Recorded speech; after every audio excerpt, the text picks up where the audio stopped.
Shalom, shalom, amadas y amados hermanos del Eterno, reciban bendiciones. Y pues en esta tarde en la que acabamos de terminar hacer el cierre de Shabbat, vamos a iniciar el escudriño de nuestra parashá número 34 que lleva por título Bemidbar. Bemidbar se ha traducido como en el desierto. Esta parashá da inicio al cuarto libro de la Torá, que es Vaikra. En este libro muy interesante se ha traducido como en el desierto. La palabra Bemidbar significa eso, en el desierto, o más correctamente en la estepa. En las traducciones al castellano se ha traducido como números. ¿Por qué como números? Una traducción que nada tiene que ver con la traducción que le damos al título que recibe en hebreo. Pero justamente si nosotros leemos con cuidado esta parashá en nuestra escritura, vamos a ver que justamente está llena de números. Por eso es que en la traducción así se le puso. Esta parashá es muy interesante porque bueno, vamos a primero hablar lo que le dijo el Eterno a Moshe. El Eterno a Moshe en esta parashá le comenta que levante un censo de todos los varones listos para la guerra o en edad de participar en la guerra, que es una edad de los 20 a los 60 años. Esta edad era la que siempre nos pidió para conformar el ejército de Israel.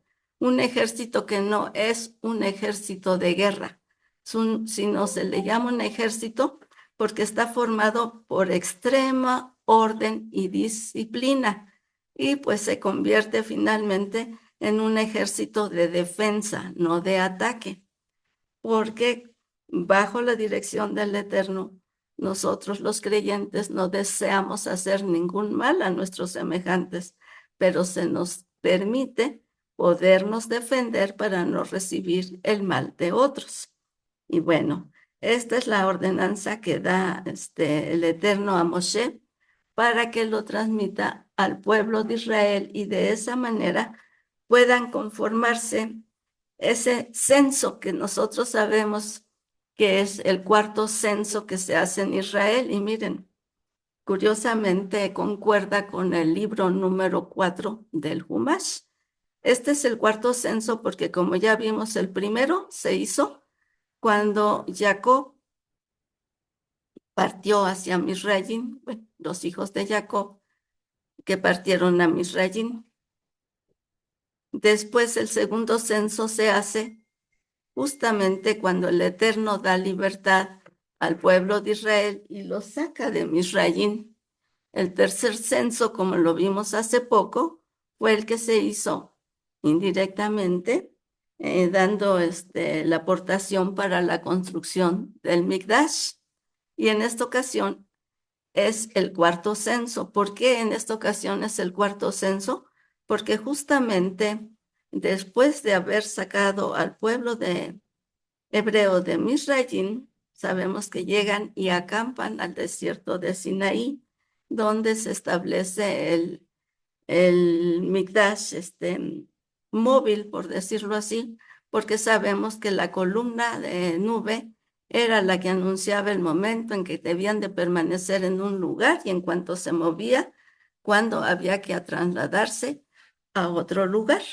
Entonces, ellos llegaron ahí el primer día del primer mes del segundo año fue que se estableció esta ordenanza de hacer el censo porque ya se había levantado el Mikdash ahí en el desierto y era con la finalidad de dar instrucciones precisas para el funcionamiento de los levitas dentro del Mikdash. Ahora vamos a retroceder un poquito al inicio de nuestra parashá, donde decimos que lleva por título en el desierto o de manera más apropiada en la estepa. Cuando ellos llegan a Sinaí, realmente no se encuentran en el desierto, porque sabemos que desierto es un lugar totalmente inhóspito, un lugar donde pues prácticamente no hay vida por el extremo clima de demasiado calor durante el día, demasiado frío durante la noche, hay escasez de agua, etcétera, etcétera.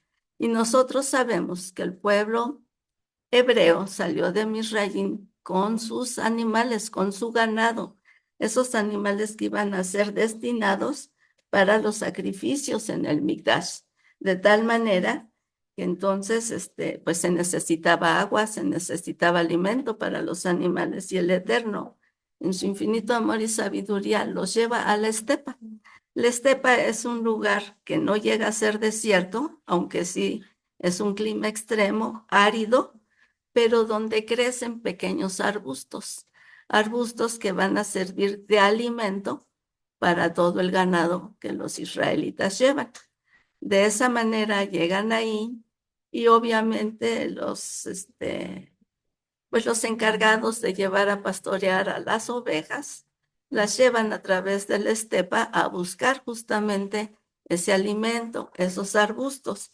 Y pues en algunas ocasiones, quizás en la mayoría, no alcanzaban a regresar al campamento, de manera que buscaban el abrigo de cuevas ahí en ese lugar para encerrar al ganado durante la noche y el pastor que llevaba esas ovejas permanecía en la puerta cuidando de que pues ninguna ovejita pudiera salirse, pero también de que ningún depredador llegara ahí a causar problemas e incluso de otros pastores que pudieran llegar ahí.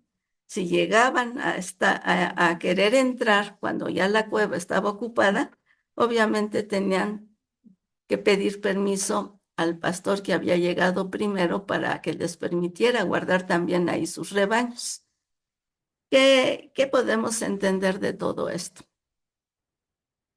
Es una forma de entender proféticamente en la labor de nuestro amado Yeshua HaMashiach, quien es el buen pastor. El buen pastor siempre va a cuidar a sus ovejas, siempre va a estar pendiente de ellas. Por lo tanto, el hecho de que estos pastores se quedaran en la puerta de las cuevas para resguardar los rebaños, de ahí se toma la idea justamente de lo que es Yeshua, la puerta. La puerta por donde entramos todas las ovejas que pertenecemos a su redil y la puerta que hace que resguarda justamente, perdón, a todas esas ovejas. De ahí sale toda esta idea, ¿sí? Entonces el pastor permanecía durante toda la noche cuidando los rebaños y convirtiéndose propiamente en la puerta de la cueva. A otro día, pues ya salía con sus ovejitas y las llevaba a seguir buscando pastos y así hasta que pudiera regresar al campamento. Esto con lo que respecta a las ovejas. Ahora, en lo que respecta a por qué las lleva al desierto. Bueno, aquí podemos ver en cuanto a las citas de esta parashá, que sabemos que es en el libro de Baikra, perdón, el libro de Bamidbar 1:1 al 4:20. En el libro de Osea está la Haftará del 1:10 al 2:20 y el libro de la Brida Hadashah está en Yohanan 1:10 al 2:25. Entonces, justamente aquí en la siguiente parte que vamos a explicar es lo que nos apoyamos en el libro de Osea. El Eterno llevó al pueblo de Israel al desierto, que dice el libro de Osea. La llevaré al desierto, la seduciré y la enamoraré. Está hablando de la novia que va a ser algún día convertida en la esposa de Mashiach en las bodas del Cordero, su pueblo. Por lo tanto, es llevada al desierto ¿para qué? Para seducirla, para enamorarla. ¿Cómo lo va a hacer? Justamente hablándonos de su gran amor, de sus mandamientos, en los cuales nos aconseja seguir en obediencia puntualmente para tener vida y vida abundante. Y bueno, nosotros podemos entender por qué en el desierto, porque en el desierto no hay el bullicio de la ciudad. En el desierto hay una quietud apacible en donde podemos escuchar claramente la voz del Eterno, donde nos dice lo mucho que nos ama, lo que quiere de nosotros, las bendiciones que nos quiere dar. Es, por ejemplo, cuando nosotros queremos hablar con nuestros hijos y les queremos encargar que realicen determinada tarea. Llegamos y les decimos, ¿qué están haciendo? Viendo el celular, viendo la televisión, jugando, haciendo sus tareas quizá, pero están distraídos con todas las cosas que les rodean. Es por eso que el Eterno siempre va a querer sacarnos y llevarnos al desierto. Y nosotros hemos entendido el desierto como un lugar de pruebas, un lugar de tribulación. Y bueno, todo ahora sí que, como decimos en esa frase tan trillada, todo depende del cristal por el cual miramos, ¿sí? Porque si nosotros analizamos la vida de nuestros antepasados en el desierto, ¿qué podemos ver? Que no tenían que trabajar. Ellos tenían agua que les daba la roca, tenían el maná que descendía del cielo, no enfermaban, tuvieron codornices y aún eran protegidos durante el día con la frescura de la nube que los cubría, durante la noche del ataque de fieras salvajes o reptiles, por la columna de fuego que también los protegía, y aunado a eso, iban creciendo y sus ropas no se desgastaban, sino que iban creciendo con ellos, lo mismo su calzado. Entonces, si desde este punto de vista analizamos todo lo que vivieron en el desierto, podemos darnos cuenta que realmente era una vida cómoda en la que no tenían que hacer nada, podían comer, podían beber y sobre todo podían escuchar la voz del Eterno, dialogar con Él. Eso significa estar en el desierto. Y nosotros ahora justamente llamamos desierto a esas etapas o periodos de pruebas, de tribulaciones, porque es cuando el Eterno de alguna manera nos saca de nuestra comodidad, no para mantenernos incómodos, sino justamente para que analicemos el por qué, el para qué estamos pasando por lo que estamos pasando y podamos depender de Él, recurrir a Él para que Él nos diga, pues, el por qué y para qué de esa situación, y de esa manera escuchamos su voz. Si no hay tribulación ni nada, el desierto también puede ser recluirnos en nuestra habitación, como nos los dijo Yeshua, cerrar la puerta para que no entren los ladrones y ponernos en comunicación con Él a través de la tefilá y poder escuchar su voz, su dirección. Y aquí tenemos el simbolismo de ese desierto en el que no hay ruidos externos y que nos van a permitir escuchar la voz de nuestro Adón para hacer lo que tenemos que hacer. Entonces, este es el simbolismo del desierto. Ahora, si lo vemos románticamente, pues nosotros podemos imaginarnos cómo es el día en el desierto donde se oían las enseñanzas que Moshe daba y que les daba el Eterno para todo el pueblo de Israel. Por las noches, ¿cómo podemos imaginar el desierto? Un cielo sin contaminaciones, completamente lleno de estrellas. En los momentos de la luna, una luna que todo lo iluminaba, una paz que inducía a sueños tranquilos, a meditaciones. Entonces, como podemos ver, el desierto fue algo muy bueno para nuestros antepasados, de tal manera que el desierto, como lo concebimos ahora, también lo debemos de considerar bueno, porque a través de él nos vamos a dar cuenta que en qué estamos fallando, qué nos está haciendo falta y vamos a pedir la dirección del Eterno. El hecho de estar en el desierto es de que el Eterno busca de nosotros la total dependencia de Él. Estar seguros de que nada nos va a faltar porque todo lo que necesitemos, Él en abundancia nos los da. Y de que se aumente cada vez más tanto nuestra emuná como nuestra bitajón o confianza en Él. Ese es el propósito de estar en el desierto, amados.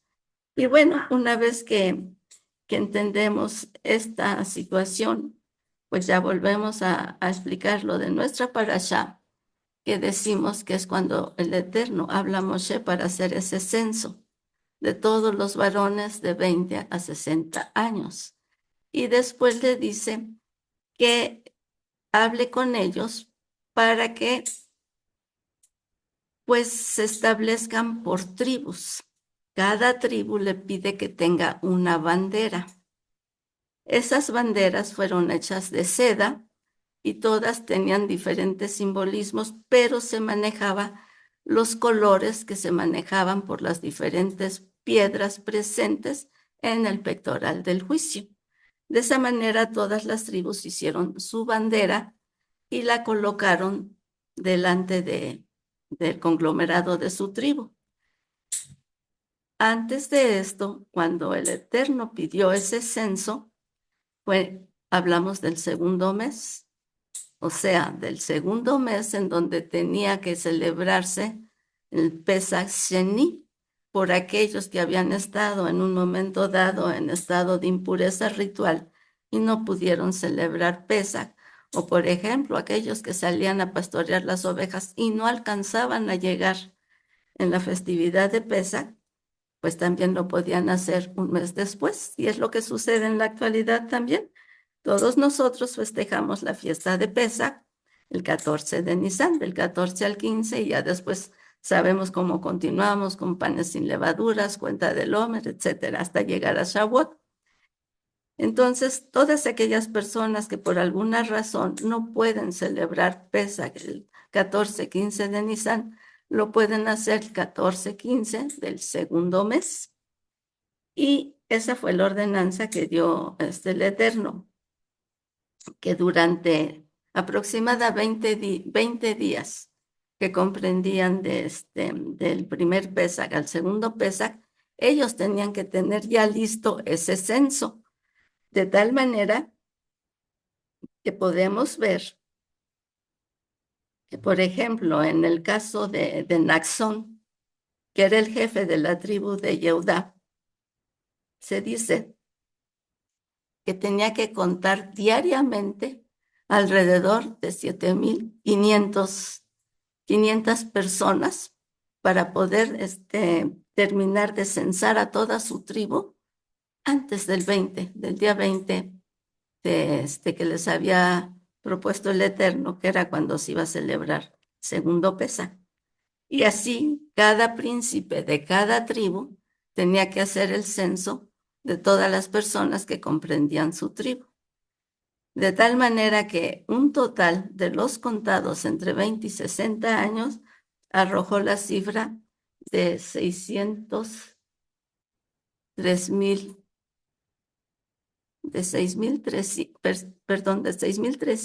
y después 550,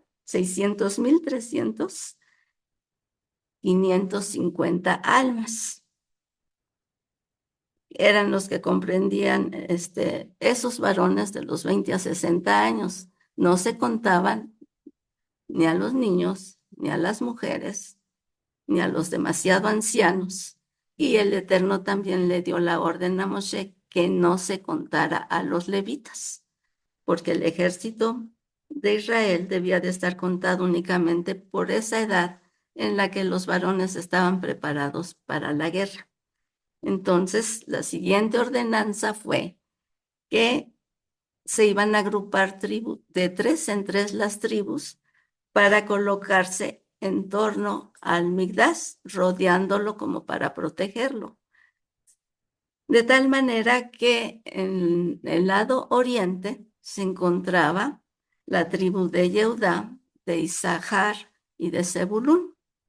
cada uno con su respectiva bandera, cada tribu con su propio líder o príncipe, pero dentro de estos tres líderes de las tribus, de cada tres tribus, se tenía que escoger uno. En este caso, pues era Naxón, el jefe de la tribu de Judá, la que estaba por sobre el líder de la tribu de Isahar y el líder de la tribu de Zebulún, y así con el resto de las tribus.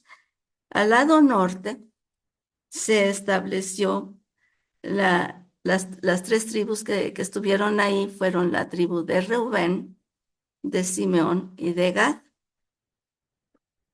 Al occidente estuvo la tribu de Efraín, de Manasés y de Benjamín.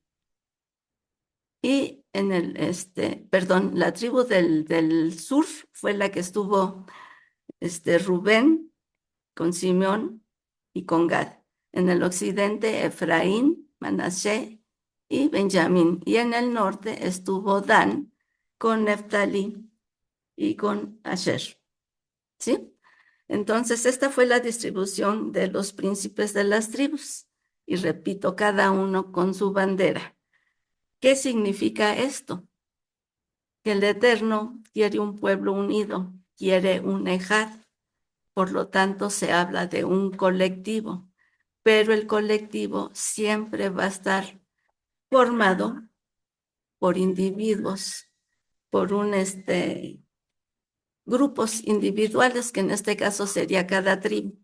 ¿Por qué? Porque el Eterno quiere que nos quede claro el concepto de lo individual dentro de lo colectivo. Eso es el ejad. Eso es el ejad, así como Él es uno. Él es uno y se nos presenta en las tres manifestaciones que son Padre, Hijo y Ruach HaKodesh. ¿Sí? Esa es la identidad individual dentro de la identidad colectiva. Eso es el ejad. Entonces, con esto, el Eterno nos hace entender este concepto, ¿sí? Cada individuo es responsable ante cada tribu. Cada tribu es responsable ante el resto de las tribus. Y de esa manera se da la responsabilidad en el colectivo, que es lo que el Eterno busca de su pueblo.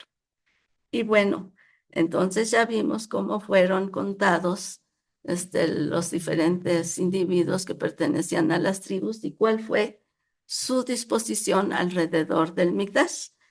Llama la atención aquí en esta distribución que, por ejemplo, la tribu de Judá estaba al oriente.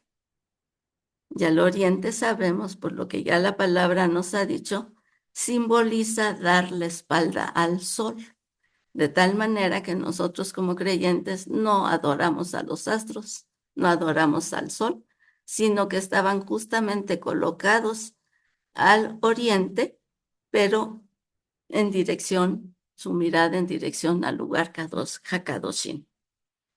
Y vemos, por ejemplo, que en el occidente se encuentran las tribus de Efraín, Manasé y Benjamín. Y podemos ver en la actualidad quién está en el oriente, quién está en Jerusalén. Permaneció la tribu de Judá y la media tribu de Benjamín, que es la disposición que se dio cuando se repartió la tierra. Y en el occidente, nosotros sabemos que están colocadas las tribus de Efraín y Manasé. ¿Casualidad? No. Anuncio profético desde ese entonces de cómo íbamos a quedar. Judá y Benjamín permanecen allá en el oriente, en Israel, mientras que Efraín y Manasé, que pues se mencionan, pero que dentro de ellos sabemos que están las 10 tribus perdidas del pueblo de Israel, estamos dispersas en el occidente. Qué hermoso. A mí de verdad me impresiona mucho esta sabiduría del Eterno, donde nos da tal orden en todos los sucesos, en su palabra, en todo lo que decide hacer. Y bueno, pues igual que como se hizo con las tribus, el Eterno sabemos que tampoco pidió que se contara a los levitas. ¿Por qué? Porque él dijo que en cuanto hizo en aquel momento la muerte o permitió la muerte de los primogénitos antes de salir de Misraín, los primogénitos de todo ser humano y de toda bestia le pertenecían a él. Pero justo cuando llegan a Sinaí, cuando están en espera de que se les entregue la Torá, sabemos que recurrieron al pecado del becerro de oro. Y los únicos que no participaron en ese pecado fueron la tribu de Leví, de tal manera que eso valió para que el Eterno decidiera sustituir a los primogénitos del resto de las tribus por la tribu de Leví.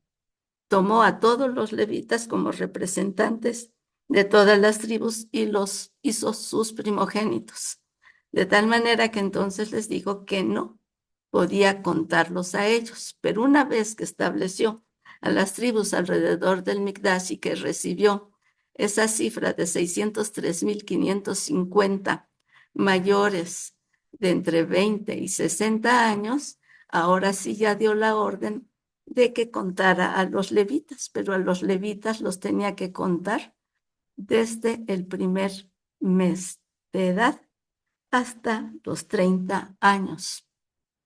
Perdón, hasta los 50 años. ¿Sí? ¿Por qué? Porque desde el nacimiento prácticamente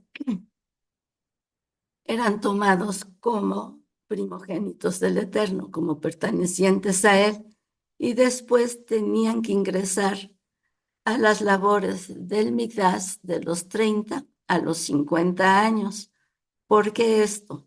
Nosotros sabemos, según la escritura, que realmente el levita ingresaba en el Migdash a los 25 años, porque durante esos 5 años, de los 25 a los 30, eran enseñados para realizar todas las labores del Migdash, que no era nada sencillo. Era estar orando, intercediendo, haciendo el sacrificio de los diferentes animales, exaltando al Eterno, en fin, todas las labores que se tenían que hacer ahí y las tenían que hacer puntualmente, exactamente, porque si había una equivocación, pues no iban a salir bien las cosas y lo podemos ver en el ejemplo de la muerte de los hijos de Aarón, cuando encendieron ese fuego extraño, por no haber hecho las cosas conforme a la voluntad del Eterno. Entonces, esos 5 años servían de preparación teórico-práctico para los levitas, de tal manera que a los 30 años ya daban inicio a todas sus labores, pero ya sin el riesgo de equivocarse, sino ya perfectamente dominado todo lo que se tenía que hacer ahí. Y así como fueron distribuidas las tribus de Israel alrededor del Migdash, también fueron distribuidos los levitas alrededor del Migdash. Nosotros sabemos que dentro de los hijos de Leví, que fueron Amram, que fueron Istar y fueron Hebrón y ahí se me fue el nombre del último, el padre de Uziel más bien, ellos dieron origen a todos los levitas, de manera que dentro de los levitas como hijos de Amram tenemos a la familia de Moshe, de Aarón, de Miriam. Ellos como levitas principales, como los Cuaní, dentro de los levitas, también fueron ubicados del lado oriente del Migdash, entre el Migdash y entre las tribus formadas por Yehudá, Isaacar y Zebulún, ¿sí?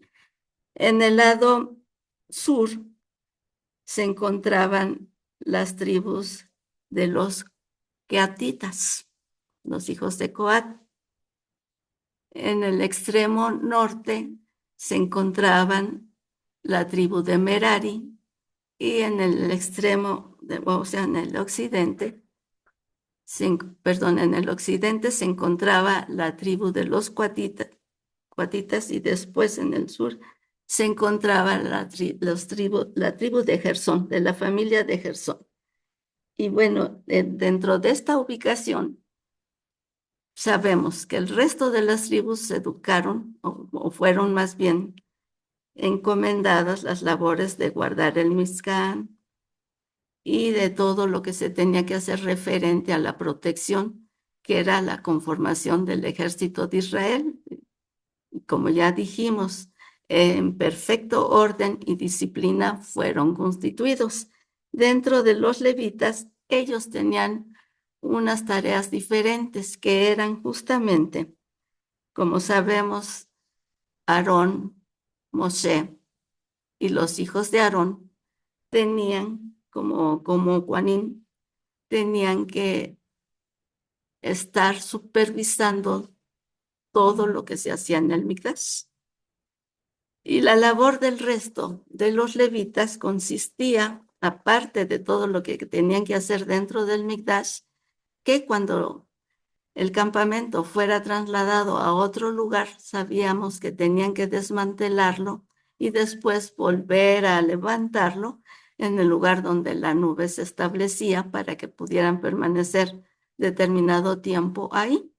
De tal manera que entonces la tribu de Gersón eran los encargados de todo lo que era la parte textil del Mikdash. Ellos recogían las cortinas y las coberturas que tenía el Mikdash en cuanto a las pieles de cabra y a las pieles de tajash, las cuerdas y todo lo que servía para el sostenimiento de estas telas y de estas pieles y demás. Ellos tenían que recogerlas, doblarlas, guardarlas perfectamente, cubrirlas con paños azules y así trasladarlas. En cuanto a la tribu de Merari, era encargada de todo lo que era la estructura del Mikdash, que era recoger basas, tablones, las barras que los mantenían unidos y demás, acomodarlas todas, compactarlas y también cubrirlas con telas azules, ¿sí? Y de esa manera se transportaban. La tribu que nos falta, que es la tribu de los cuetitas, ellos tenían que transportar todos los objetos sagrados, pero, aquí hay un pero, Aarón y sus hijos eran los encargados de recoger todos los artículos sagrados del Mizcán, que eran los que estaban en el lugar Kadosh y el lugar Kadosh HaKadoshim. Estos eran envueltos en pieles azules, digo, en lienzos azules, después cubiertos por pieles de tajash y después nuevamente cubiertos con más lienzos de tela azul. Pero ellos, Aarón, sus hijos, Moshe, eran los únicos que tenían que tomarlos, envolverlos y dejarlos ahí para que fueran transportados por los cuatitas. Nadie, absolutamente nadie fuera de ellos podía ver siquiera los artículos que estaban ahí, ni la menorá, ni el altar del incienso, ni la mesa de los panes, ni el arca, nada, nada. Ellos tenían Aarón, Eleazar y Tamar, sus hijos, y Moshe eran los encargados de guardarlos y dejarlos listos nada más para ser transportados por los cuatitas. De manera que la labor del traslado de estos artículos sagrados que estaban dentro o que iban a ser colocados dentro del lugar Kadosh y el lugar Hakadoshim, tenían que ser supervisada toda esa tarea por Eleazar, el hijo de Aarón. Y mientras que quien supervisaba a la tribu de Merari y de Gersón para que cumpliera con todo lo establecido para el resguardo de las cortinas y de toda la estructura del Mikdash, era Itamar. De esa manera estaban también perfectamente organizados para la realización de esas tareas. Y bueno, pues sabemos después en parashá posteriores vamos a ver que las tribus aportan cierto número de carretas y bueyes para el traslado de estas estructuras. Pero esas carretas, esos bueyes, únicamente se dieron a las tribus de Merari y de Gersón, mientras que los artículos sagrados que se encontraban dentro del Migdash, del lugar Kadosh y el lugar Kadosh HaKadoshim, esos no, esos sí eran transportados personalmente por cada uno de los miembros de las tribus de los coatitas. Incluso Eleazar, que iba delante de ellos, pues tenía que llevar en una mano el, el incienso, ¿sí? En otra mano el aceite de la unción, en su cinto también llevaba guardado otro frasquito con aceite de la unción para la unción y para el alumbrado de la menorá. Y pues así cada uno iba resguardando alguno de los artículos sagrados del Migdash. Esa fue la organización que se dio para que cada que el campamento se moviera, cada uno ya supiera qué tarea tenía que hacer. Entonces, resumiendo todo lo que el Eterno nos muestra en esta parasha, ¿qué era lo que quería? Un pueblo perfectamente organizado, disciplinado, en el cual no hay ningún lugar para la pereza, para descansos innecesarios ni nada, y esto lo podemos ver en el conteo que se hizo, ese censo que se levantó, como Naxón, encargado del conteo de la tribu de Yehuda, tuvo que contar 7,500 personas diarias para poder entregar ese censo el día 20 que se le pedía. Entonces, ¿ustedes creen que tuvo momentos de descanso o de ocio? Para nada. Lo que el Eterno menos quiere en su pueblo es la ociosidad, sino que siempre se mantengan bien organizados y disciplinados en todo lo que el Eterno encomienda que hagamos. Y bueno, ya después que se dieron todas estas tareas, el Eterno también da la orden de que nadie se acerque al Migdash porque corre el riesgo de morir. De tal manera que por eso eran los levitas los que estaban alrededor resguardándolo. Y sabemos que únicamente Aarón, Moshe y los hijos de Aarón eran los únicos que podían entrar al lugar Kadosh, al lugar Hakadoshim, mientras que el resto de levitas pues ministraban en lo que es el atrio, o sea, la entrada al Mikdash. Por las escrituras también sabemos que la parte que correspondía a las mujeres, aparte de las labores de preparar alimento y todo eso, era permanecer a las puertas del Mikdash como intercesores. Ese es el papel que se le dio a la mujer y todos en el pueblo de Israel tenían una ocupación. El censo que se hizo a los levitas arrojó un total de 22,273 almas, pero el Eterno únicamente quería 22,000 levitas para la custodia y las labores del Mikdash, de tal manera que había un sobrante de 273 levitas que no iban a permanecer dentro del Mikdash laborando, que sí, si se les pedía cierta colaboración, obviamente tenían que hacerlo, pero no estaban obligados a hacer todo lo que dentro del Mikdash se hacía, de tal manera que entonces el Eterno habló con Moshe y le dijo que había que redimir a esos levitas para eximirlos de todas las labores correspondientes al Mikdash. Y esto se tenía que hacer mediante el pago de cinco ciclos de plata. Y con eso se podía, pues ahora sí que liberar de todo lo que los levitas estaban, llamados a hacer a esos restantes levitas que pues prácticamente no era que salían sobrando, sino simplemente quedaban fuera de la cantidad que el Eterno había pedido para conformar el equipo de trabajo del Mikdash. Y de esa manera entonces se les podía redimir a esos levitas. Es importante ver en esta parashá cómo meticulosamente se menciona con tanta precisión, con tanta, pues, orden, todo lo que el Eterno quiere que se haga. Y nos los muestra justamente como ejemplo para que veamos todo lo que espera de nosotros, cómo debemos de organizarnos, cómo debemos de disciplinarnos, cómo debemos de organizar de tal manera nuestro tiempo para no permanecer ociosos.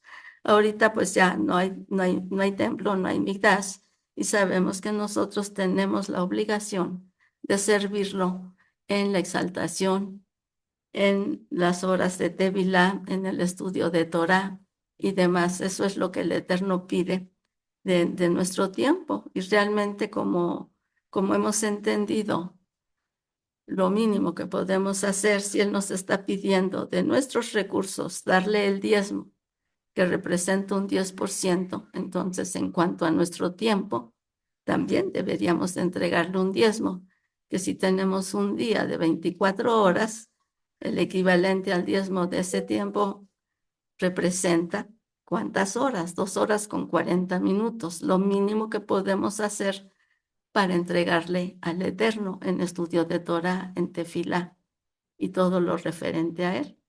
No es gravoso, no es difícil, realmente es muy poca la cantidad del tiempo y la verdad, los que lo seguimos, los que tenemos hambre y sed de su palabra, si nos damos cuenta, pues damos más, mucho más de ese tiempo. ¿Por qué? Porque queremos más y más y más recibir de Él para conocerlo mejor y sobre todo para poderlo dar a conocer a los demás. Entonces, eso que estamos haciendo ahora es justamente lo que el Eterno quiere y lo que el Eterno nos mostró en todo lo que ordenó que se hiciera ahí en el desierto. Sí, de tal manera que si en algún momento nos sentimos confundidos y no sabemos qué hacer, yo creo que sobre esta parashá tenemos que recapacitar mucho para poder tener la guianza en momentos de dudas. ¿Qué es lo que quiere el Eterno de mí? Primero que nada, que lo escuchemos sin ruido alrededor nuestro, ahí en el desierto. Después la obediencia, la disciplina de hacer todo lo que nos manda hacer. Y después, pues, permanecer en comunión con Él, en ese servirle dentro del Mikdash y ahora dentro de nosotros mismos, donde sabemos que somos el Mikdash del Ruach HaKodesh y que entonces todas las labores que tenemos que hacer en estudio de Torah, en Tefilá, en propagación de su palabra, etcétera, etcétera, pues es lo que tenemos ahora que hacer. Y bueno, pues esta parashá prácticamente termina aquí. Y pues le damos gracias al Eterno por habernos permitido compartir un poquito de ella. Como siempre, hay mucho más que podemos sacar, mucho más que podemos aprender, pero esperemos que con esto haya servido para edificación propia y de todos aquellos que posteriormente vean esta transmisión. Gracias te damos por ello, Rey, porque de más a más nos permites estar en comunicación unos con otros como tu pueblo, como ese Had que quieres, Rey, aún conservando nuestra propia identidad, una identidad dentro de la identidad general que es tu pueblo, amado Rey, y te pedimos que nos ayudes a mantenerla siempre así, en el ejad que tú quieres, para poder bendecirnos y orar unos por otros en todas y cada una de nuestras necesidades. Gracias te damos por ello, Rey, en el nombre poderoso de Yeshua Mashiach. Amén, amén, amén.